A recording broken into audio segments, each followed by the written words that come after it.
नमस्कार, बहुत स्वागत है आप सभी का। आपके साथ मैं हूं सोनल और डिबेट 88 के दूसरे पड़ाव पर अब बात करते हैं। निर्वाचन आयोग ने भानु प्रतापपुर विधानसभा सीट में उपचुनाव का ऐलान कर दिया है। यहां 5 दिसंबर को वोट डाले जाएंगे, 8 दिसंबर को नतीजे घोषित हो जाएंगे। निर्वाचन आयोग ने संवेदनशील क्षेत्र को देखते हुए यहां अतिरिक्त फोर्स तैनात करने की भी बात कही है। निर्वाचन आयोग के ऐलान के साथ ही कांकेर जिले में आचार संहिता लागू हो गई।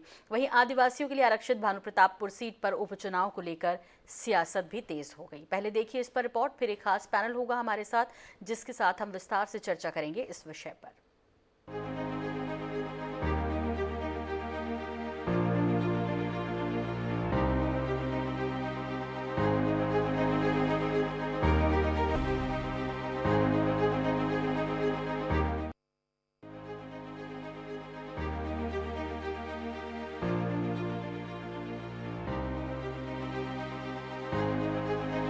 कांग्रेस विधायक और छत्तीसगढ़ विधानसभा के उपाध्यक्ष मनोज मंडावी के निधन के बाद खाली हुई भानु प्रतापपुर सीट पर 256 मतदान केंद्रों पर वोट डाले जाएंगे।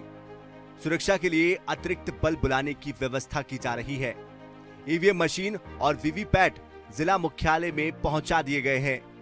छत्तीसगढ़ की मुख्य निर्वाचन पदाधिकारी रीना बाबा साहब कंगाले ने शनिवार को प्रेस कॉन्फ्रेंस करते हुए निर्वाचन आयोग की तैयारियों के बारे में जानकारी दी। उन्होंने बताया कि भानु प्रतापपुर में निष्पक्ष चुनाव कराने के लिए सभी स्तर पर तैयारियां की जा रही है। अधिक से अधिक लोग निर्भीक होकर वोट डाल सके, इस दिशा में प्रयास किया जा रहा है। वहाँ लगभग 256 मतदान केंद्र है और 16 अक्टूबर को ही ये विधानसभा वैकेंसी उत्पन्न हुई है और विद इन 21 डेज जो है वो वहाँ निर्वाचन घोषित हुआ है। सबसे पहली बात मैं ये बताना चाहूँगी कि 31 अक्टूबर को ही जो ईवीएम्स है उसका जो प्रथम जांच होता है सभी राजनीतिक दलों की उपस्थिति में, वो हमने करा लिया है। लगभग 200 गुना ईवीएम्स आवश्यकता के 1000 से भी ज़्यादा उनका एफएलसी हो चुका है। प्रदेश के सियासी दल भी चुनाव की तारीखों का ऐलान होते ही तैयारियों में जुट गए हैं। बीजेपी ने पहले ही इस चुनाव में आदिवासियों के आरक्षण में कटौती को मुद्दा बनाने का ऐलान कर दिया है। भाजपा के वरिष्ठ नेता और पूर्व प्रदेश अध्यक्ष विक्रम उसेंडी ने तो भानु प्रतापपुर उपचुनाव में कांग्रेस की जमानत जब्त होने का दावा किया है। वहीं दूसरी ओर कांग्रेस इस सीट को अपनी परंपरागत सीट मानते हुए जीत का दावा कर रही है। राज्य के वरिष्ठ मंत्री रविंद्र चौबे का कहना है कि मनोज मंडावी यह काफी लोकप्रिय रहे हैं, ऐसे में कांग्रेस की जीत सुनिश्चित है। अब तक प्रदेश में 4 उपचुनाव हुए, सभी में कांग्रेस को जीत मिली। एक बार फिर कांग्रेस भानु प्रतापपुर में जीत दर्ज करने जा रही है। छत्तीसगढ़ में वर्तमान में जो कांग्रेस की सरकार है, आदिवासियों का आरक्षण को समाप्त किया है। 32% के आरक्षण को उन्होंने 20% किया है। इसके चलते आदिवासी समाज में भारी नाराजगी है। अभी वर्तमान में भानु प्रतापपुर में उपचुनाव होने जा रहा है। वहां की जनता कांग्रेस को जोरदार तरीके से इसका विरोध प्रदर्शन करते हुए अभी उपचुनाव में वहां वो निश्चित रूप से सबक सिखाएगी और कांग्रेस को जो ये आरक्षण आदिवासियों का समाप्त की है, इसके लिए वहां पर कांग्रेस का इस उपचुनाव में, भानु प्रतापपुर के उपचुनाव में वहां पर कांग्रेस का जमानत जब्त करेगी, जिसमें निश्चित रूप से जनता जोरदार तरीके से विरोध करने वाली है। भारतीय जनता पार्टी को माननीय उच्च न्यायालय में जो उन्होंने अपनी रिपोर्ट सबमिट की थी वो 2001 के सेंसस के आधार पे की थी और हाई कोर्ट का निर्णय भी का आधार भी वही बना है। इसलिए आरक्षण के मुद्दे पे भाजपा ही बैकफुट में रहेगी। और जहाँ तक कांग्रेस का सवाल है, आदरणीय मुख्यमंत्री जी ने स्पष्ट कह दिया है, चाहे इसके लिए अध्यादेश लाना पड़े, चाहे इसके लिए विधानसभा का सत्र आहूत करना पड़े, हमको जो कुछ भी करना पड़ेगा हम करेंगे, लेकिन आरक्षण की कटौती नहीं होने देंगे। भानु प्रतापपुर उपचुनाव में भाजपा आदिवासी आरक्षण को बड़ा हथियार मान रही है। भाजपा को भरोसा है कि 2023 का सेमीफाइनल माने जाने वाले चुनाव में आरक्षण का मुद्दा चल गया तो प्रदेश भर में इसका असर देखने को मिलेगा। भाजपा राज्य सरकार पर वादा खिलाफी का आरोप भी लगाती रही है, वो इसे भी मुद्दा बनाएगी, जबकि कांग्रेस सहानुभूति लहर और राज्य सरकार के कामकाज के सहारे मैदान में उतरने जा रही है। ऐसे में 8 दिसंबर को घोषित होने वाला परिणाम सिर्फ भानु प्रतापपुर के लिए ही जनादेश नहीं होगा, बल्कि 2023 के लिए जनता के मिजाज को बताने वाला चुनाव भी होगा। इसीलिए ऐलान के दिन से ही दोनों दल यहां अपनी पूरी ताकत झोंकते नजर आ रहे हैं। Gaurav Sharma, I news 24/7, Raipur. तो इस विषय पर विस्तार से बात करेंगे। इसके लिए खास पैनल हमारे साथ जुड़ रहा है। पैनल में कौन कौन है, सबसे पहले इंट्रोडक्शन कराते हैं आपका। हमारे साथ हैं देवलाल ठाकुर जी, बीजेपी प्रवक्ता, शिशुपाल सोरी जी, विधायक कांग्रेस, और बाबूलाल शर्मा जी, वरिष्ठ पत्रकार। बहुत स्वागत है आप तीनों का। और पहला सवाल मेरा विधायक कांग्रेस शिशुपाल सोरी जी से है। शिशुपाल जी, क्या कांग्रेस का लिटमस टेस्ट होगा ये उपचुनाव? ये उपचुनाव ये भी बताएगा का रुझ किधर है, और जिस हिसाब से हमने 4 चुनाव जीते हैं, लोगों का उत्थान पता चल रहा है। और इसके पीछे हम मूल्यांकन करें, 3 बातें हैं। एक तो भूपेश सरकार के कामकाज का, कि ये जो गरीबों तक जो योजनाएं जा रही है, ये हमारी जनता में एक संदेश जा रहा है कि ये सरकार ही है जो गरीबों के साथ चलने वाली, गरीबों के हक में खड़े होने वाली सरकार है। चाहे वो न्याय योजना जो 3 योजनाएं हैं उसके माध्यम से हो, चाहे गोठानों को के में अपना महिला स्व सहायता समूह को रोजगार देने की बात हो, हमारे अभी जो राजीव मितान युवा क्लब के माध्यम से जो छत्तीसगढ़िया ओलंपिक हो रहा है, एक छत्तीसगढ़िया भावना लेके जो बातें दिख रही है, उससे लोगों को ये विश्वास हो गया है कि यही एक सरकार है जो छत्तीसगढ़िया की बात करती है, जो दिखता है लोगों में। दूसरी बात जो है वो हमारे मनोज भाई जो है, कद्दावर नेता थे, आदिवासी नेता थे, जिनकी गिनती गिने चुने आदिवासी नेताओं में होती थी, जिनका जन जन में संपर्क है, सभी जाति सभी धर्म को लेके उनका जो एक सामाजिक ताना बाना है, वो एक लोगों में विश्वास पैदा करता है कि इनकी जो सोच है ये आगे बढ़ाने का अगर काम कोई कर सकता है तो कांग्रेस करेगा, बीजेपी तो करेगा नहीं, सबको मालूम है। तो और तीसरी जो बात है कि हमारे भारतीय संस्कृति में जब कोई आकस्मिक रूप से किसी की मृत्यु हो जाती है तो उस परिवार के प्रति, उस क्षेत्र के प्रति, उस नेता के प्रति एक भाव होता है श्रद्धांजलि का। तो ये ऐसे मुद्दे हैं जो सारे के सारे हमारे पक्ष में जा रहे हैं। और पिछले बार हम लोगों ने भानु प्रतापपुर सीट से 28,000 मतों से जीत हासिल की थी। अब इस बार का आंकड़ा हमारा और इससे कहीं अधिक होगा, क्योंकि जो रुझान जनता में दिख रहा है, सरकार के प्रति जो उनकी आस्था और विश्वास है, उससे हमको विश्वास हो गया है कि हम वहाँ बहुमत से चुनाव जीतने वाले हैं। और जिस विपरीत परिस्थितियों में हमने चुनाव जीता है, अभी 4 उपचुनाव हुए हैं, चारों जगह हमने बड़े अच्छे मार्जिन से जीते हैं। तो यहाँ तो हमारी परंपरागत सीट रही है। ये भानु प्रतापपुर में हम तभी हारते हैं जब बहुत ही क्रिटिकल पोजीशन होती है। तो यहाँ तो हम लोग बहुत अच्छे कंडीशन में हैं। जी, इससे पहले जो उपचुनाव के नतीजे आए वो वक्त कुछ और था, ये वक्त अब 4 साल का हो चुका, यानी सरकार के हिसाब किताब का वक्त हो चुका। बीजेपी इसलिए इस सीट पर उम्मीद लगाई हुई है क्योंकि उसको लगता है कि 4 साल के बाद अब कामकाज कितना हुआ है बताने के लिए बहुत कुछ है हमारे पास भी, कि क्या वादे किए थे क्या पूरे नहीं हुए। और सबसे बड़ा चूंकि एसटी सीट है, सबसे बड़ी बात क्योंकि आदिवासी बहुल इलाका है, तो वहाँ बीजेपी को ये लगता है कि आरक्षण का ही मसला नहीं सुलझा, सिर्फ छल किया है सरकार ने, तो उसे बड़ी उम्मीदें हैं इस सीट से। कैसे आप निपटेंगे फिर इससे? आरक्षण का जो बात कर रहे हैं तो ये अपने गिरेबाब में झांक के देखें कि जब ये आरक्षण लागू हुआ 2012 में, तो उस समय क्या उन्होंने संवैधानिक जो व्यवस्था है उसको ध्यान में रख के क्या कि केवल आदिवासी समाज को केवल एक लॉलीपॉप देने के हिसाब से किया। जब 50% का आरक्षण मंडल कमीशन आया था, उसके विरोध में ये Indira Sahni versus central government का एक नजीर आया है, जो आज एक माइलस्टोन है आरक्षण के मामले में। 50% से ज़्यादा नहीं होगा। मराठा आरक्षण था, उसको भी इसीलिए रद्द कर दिया गया था कि ये 50% से ऊपर है। और सर्व आदिवासी समाज, उस समय मैं खुद सर्व आदिवासी समाज का लीडर था, हम सब लोगों ने माननीय मुख्यमंत्री उस समय जो रमन सिंह थे उसको बताया था कि भाई संविधान के विपरीत होगा अगर हम 50 से ऊपर करते हैं।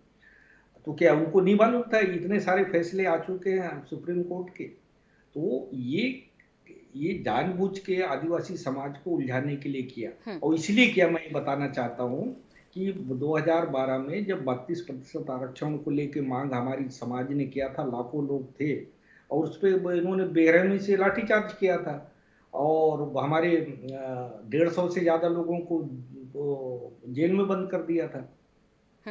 तो केवल ये पाप को धोने के लिए इन्होंने आनंद फानन में किया, जबकि उनको मालूम था कि अगर 50% की सीमा से आगे जाते हैं तो हमको एक विशेष कारण बताने पड़ेंगे, हमको वो आंकड़े पेश करने पड़ेंगे जो तथ्यात्मक हो और जिसको माने कि हमारे यहाँ ऐसी परिस्थितियां हैं और इसको हम 50% से ज्यादा अगर नहीं देते हैं तो यहाँ एक अच्छा समतामूलक समाज नहीं बन सकती। ये उन्होंने किया नहीं और आज वो कह रहे हैं कि हमने बचाव नहीं किया। ठीक है, देवलाल ठाकुर जी का भी पक्ष जान लेते हैं, क्योंकि वो बहुत उम्मीद है उनकी पार्टी को इस सीट से और ये आखिरी उम्मीद भी है। दरअसल पहले जो उपचुनाव के नतीजे आए देवलाल जी, इसके अलावा सहानुभूति वोट, इसके अलावा मनोज मंडावी जी की जो लोकप्रियता थी उस क्षेत्र में, और इसीलिए लगा शायद वो 3 बार जीते भी थे। तो इन सब के बीच, और चूंकि सरकार छत्तीसगढ़िया संस्कृति को लेकर चल रही है, प्रदेश सरकार ये भी कह रही है कि हमने 4 साल में वो कर दिखाया है दरअसल जो हमने वादे किए थे, 36 में से 32 तो पूरे ही कर दिए कम से कम। तो फिर क्या लोगों के बीच लेकर जा रहे हैं आप, और क्यों आपको भानु प्रतापपुर की जनता चुने? देखिए, ये कोई भी उम्मीद आखिरी नहीं होती, पहले तो इसको देख लीजिए।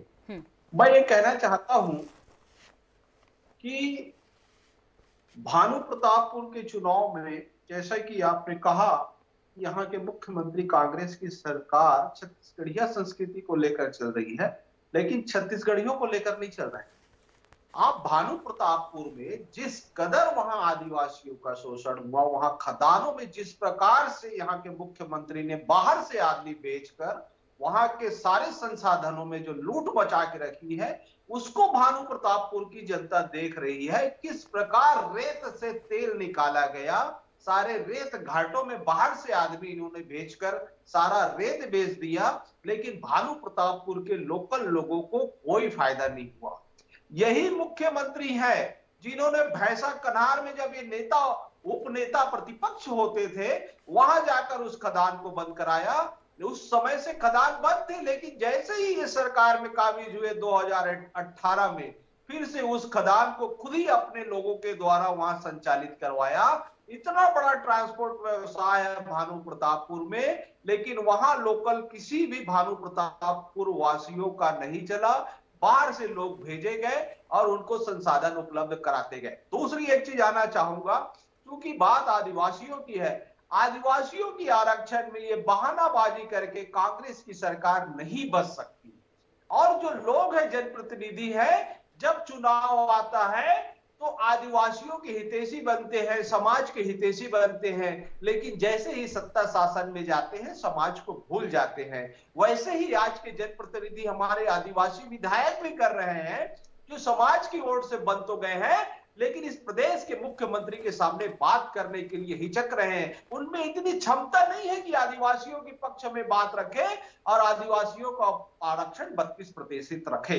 मैं तो इस चैनल के माध्यम से यहाँ के राज्यपाल जी को आदिवासी समाज की ओर से साधुवाद देना चाहता हूँ, आभार व्यक्त करता हूँ, जिन्होंने आज सरकार को संदेश दिया, आदेश दिया है, पत्र लिखा है कि आप आदिवासियों के आरक्षण के लिए क्या कर रहे हो, ये तय करो। अभी तक क्या क्या कार्य किए आदिवासी समाज के लिए, आप ये बताएं। आज मैं पूछना चाहता हूं, ये बोल रहे हैं 20% हो गया, ये झूठ बोल रहे हैं। 20% नहीं हुआ है अभी आरक्षण। छत्तीसगढ़ का आरक्षण 0% हो गया। यहां पर किसी भी वर्ग को आरक्षण इस वक्त नहीं है, क्योंकि जब भी उच्च न्यायालय किसी अधिसूचना को रद्द करता है तो पूरी उसके पूर्व समय की भी अधिसूचना रद्द हो जाती है, जब तक वो नई अधिसूचना जारी नहीं करता। क्योंकि इस मसले को, आरक्षण के मामले को कोर्ट निर्धारित नहीं करेगा कि किस वर्ग के लिए कितना आरक्षण होगा, ये सरकार को ही निर्धारित करना पड़ेगा अपने कैबिनेट में फैसला लेकर, विधानसभा में अध्यादेश लाकर कि किस वर्ग के लिए कितना आरक्षण होगा। आखिर इस प्रदेश के मुख्यमंत्री क्यों देरी कर रहे हैं, क्यों जाति और समाज को लड़वाने का काम कर रहे हैं, इस पर ध्यान देना होगा। भानु प्रतापपुर की बात करते हैं। भानु प्रतापपुर में कई ऐसे बच्चे हैं, आदिवासी परिवार के हैं, जो तेंदुपत्ता संग्रह के बच्चे हैं, जो 2021 से 21-22 में उनको छात्रवृत्ति प्रदान होना था, जिसके वित्त मंत्री या भूपेश बघेल जी आज तक उनको छात्रवृत्ति नहीं मिल पाया। वो आदिवासी समाज पूछेगा, वो तेंदुपत्ता। ठीक है शौरी जी, उनकी पार्टी इसका सामना करेगी। बाबूलाल शर्मा जी का मैं रुख कर रही हूँ, बहुत देर से उनको इंतजार करवा रही हूँ मैं। बाबूलाल शर्मा जी, मैं आपसे बस ये समझना चाहती हूँ कि भानु प्रतापपुर सीट का समीकरण, लेकिन उससे पहले क्या कांग्रेस सिर्फ सहानुभूति के नाम पर ये सीट जीत पाएगी? 2018 का जो परिणाम था वो रिपीट होगा इस बार, ये उम्मीद करनी चाहिए, या इस बार के जो मुद्दे हैं वो अलग रहेंगे? बीजेपी के पास जो कुछ मुद्दे हैं वो सॉलिड आपको नजर आते हैं, क्या देख पा रहे हैं? क्या विश्लेषण है भानु प्रतापपुर सीट का आपके पास? देखिए, सहानुभूति जो है वो लोकप्रियता के आधार पर तय होती है कि जो व्यक्ति वहां काबिज था उस व्यक्ति का वहां स्वभाव क्या था, उसकी लोकप्रियता क्या थी, जनमानस में उसके प्रति क्या भावना थी। तो मनोज मंडावी एक बहुत अच्छे नेता थे और जनभावना उनके पक्ष में थी और बड़े प्रेमी व्यक्ति थे। मैं व्यक्तिगत रूप से भी उनको बहुत अच्छे से जानता हूँ। देवलाल ठाकुर जी भी जानते हैं उनको व्यक्तिगत रूप से भी, सोरी जी भी जानते हैं। तो वो एक बहुत मिलनसार व्यक्ति थे और कभी भी अपने आप को बड़ा नहीं बताते थे, चाहे वो गृह मंत्री भी थे, गृह राज्य मंत्री थे, जो स्वतंत्र प्रभार था। तो उस दौर में भी उनको हमने देखा कि योगी जी के इतने करीब रहते हुए, मुख्यमंत्री के इतने बाएं दाएं रहते हुए भी उनके अंदर वो भाव कभी नहीं रहा जो इसको अहम कहा जाता है, वो अहंकारी कभी नहीं रहे। तो एक तो वो चीज काम करती है। देखिए, सबसे बड़ी चीज ये है कि आज सहानुभूति के साथ में कांग्रेस का वहां बैकग्राउंड देखा जाएगा। ये कांग्रेस की पुरानी सीट है और हमेशा कांग्रेस जीतती आई है। 1993 में देवलाल दुग्गा भारतीय जनता पार्टी के पहले विधायक यहाँ जब बने तो भारतीय जनता पार्टी का उदय हुआ यहाँ।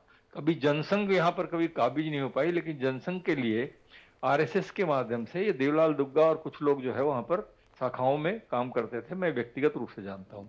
तो उन्होंने वहां पर प्रतिष्ठा दिलाई। देवलाल दुग्गा हालांकि दल्ली राजरा में रहने वाले भानु प्रतापपुर के, लेकिन कांकेर के थे, लेकिन दल्ली राजरा में ये शिक्षक थे बीएसपी के स्कूल में। वहां से इनको यहाँ टिकट मिली और ये जीत गए। वहां से भारतीय जनता पार्टी का, यानी कांग्रेस की सीट रही है और ये कांग्रेस फिर से रिपीट हुई मनोज मंडावी के माध्यम से, की लोकप्रियता के माध्यम से। अब ये चुनाव जो है, उपचुनाव, ये बहुत महत्वपूर्ण है, बहुत संवेदनशील है। चुनाव मुख्य चुनाव के पूर्व इसके जो है ये एक प्रकार की परीक्षा होगी और बहुत सी बातें का जवाब इस चुनाव में आएगा। बहुत सी बातों का जवाब जो भारतीय जनता पार्टी आरोप लगाती है आरक्षण की बात का, आदिवासी क्या सोच रहा है, इसका जवाब इस उपचुनाव में जनता देगी। कांग्रेस की चुनाव पूर्ण ये परीक्षा है एक प्रकार की, उसके विकास कार्यों की योजनाओं को ग्रामीण जनता कैसे देख रही है, क्या वो जमीन तक पहुंच रही है, नहीं पहुंच रही है, इसका जवाब देगी उपचुनाव में। और निश्चित रूप से जो है भारतीय जनता पार्टी जिस प्रकार का प्रचार कांग्रेस के खिलाफ कर रही है उसको जनता स्वीकार कर रही है या नहीं कर रही है, ये उपचुनाव उसका जवाब देगा। गोबर का पैसा बन रहा है कि नहीं बन रहा है, गौठानों में विकास सही हुआ है कि नहीं हुआ है, धान खरीदी के पैसे जेब में जा रहे हैं नहीं जा रहे हैं, या नरवा गरवा घुरवा बारी में कुछ हो रहा है नहीं हो रहा है, इस सारी बातों का जवाब जो है ये उपचुनाव देगा, ये मान के चलिए। और इस उपचुनाव के हार जीत से जो है बहुत बड़े समीकरण बदलेंगे, ये महत्वपूर्ण है। और भारतीय जनता पार्टी के लिए ये जी जान का लगाने का वक्त आया है। ये आर या पार की लड़ाई के रूप में इसको लड़ेंगे निश्चित रूप से। इसलिए जो है बहुत जबरदस्त टक्कर इस उपचुनाव में होगी। ऐसे उपचुनाव बहुत कम देखने में मिलते हैं। जी। और जहां तक मुझे ख्याल है सहानुभूति का अगर लाभ लेना जी, चाहेगी जी। कांग्रेस, तो उनकी पत्नी सावित्री मंडावी जो पढ़ी लिखी महिला हाँ है, जी, शिक्षक हाँ जी, है, उनको टिकट दे सकती है, तो एक सहानुभूति हाँ। की लहर भी काम करेगी। ठीक है, उनको टिकट मिलेगा। आज उन्होंने जिस तरह से अपने पद से इस्तीफा भी दिया है शिक्षक के रूप में, वो बात है। लेकिन इस बीच में आपसे, चूंकि बीरेश ठाकुर हैं, ललित नरेटी जी वहाँ पर प्रबल दावेदार हैं, इन सब के बीच चूंकि मनोज मंडावी जी भी पहले बगावत की वजह से हार चुके हैं, तो क्या इसका खतरा भी रहेगा कांग्रेस को? वर्तमान में मनोज मंडावी ने अपनी जो छवि थोड़ी सी क्रश हुई थी उसको सुधार लिया था। बहुत महत्वपूर्ण बात तो यही है, आप जो कह रही है बहुत सही महत्वपूर्ण बात है ये। और सावित्री मंडावी जो है एक बहुत विनम्र महिला है, मैं व्यक्तिगत रूप से जानता हूँ। विनम्र महिला है और शिक्षित है, और उनका भी प्रभाव मनोज मंडावी के साथ वो घूमती भी थी कभी कभी, तो उस चीज का और धार्मिक प्रभाव, और वो जो इन्होंने कहा ना सूर्य जी ने, वो व्यक्तिगत रूप से मैं भी जानता हूँ। हर धर्म के साथ वो जुड़ के चलते। अभी हाल मैं बता रहा हूँ आपको कि वो भीमा कोटेश्वर एक शिवलिंग मिला है, उसके प्रति वो इतने समर्पित हो गए थे। आदिवासी समाज के व्यक्ति शिव के प्रति ऐसे समर्पित हुए, लोगों को ले जा के दिखाते थे, वहां पूजा होती थी, पाठ करवाते थे, वहां लोगों को उससे परिचय कराते थे, माने शिव जी के प्रति जो है उनकी भावना जागी थी। तो इससे लगता है कि वो सर्वधर्म समभाव के व्यक्ति थे, और उस बात को वहां के लोग समझने लगे थे। और मैं समझता हूं कि सहानुभूति का अगर लाभ लेना है तो सावित्री मंडावी को टिकट देंगे तो निश्चित रूप से सहानुभूति का लाभ भी मिलेगा। और दूसरी बात यह है कि ये सारी चीजों का जवाब मिल जाएगा उपचुनाव में। ठीक, बिल्कुल ठीक कह रहे हैं आप। और अब वक्त मुझे इजाज़त नहीं दे रहा, इसलिए मैं ये ज़रूर कहना चाहूँगी देवलाल जी को भी और शौर्य जी को भी कि बहुत सारी शुभकामनाएं दे सकते हैं। 5 दिसंबर को यहाँ पर मतदान होना है और उसके बाद आएंगे नतीजे। और इसी के साथ बाबूलाल शर्मा जी, आपका भी बहुत शुक्रिया वक्त हमें देने के लिए। बहुत धन्यवाद आप तीनों मेहमानों का। और इसी के साथ डिबेट 8 में फ़िलहाल इतना ही। मुझे भी दीजिए इजाज़त। नमस्कार।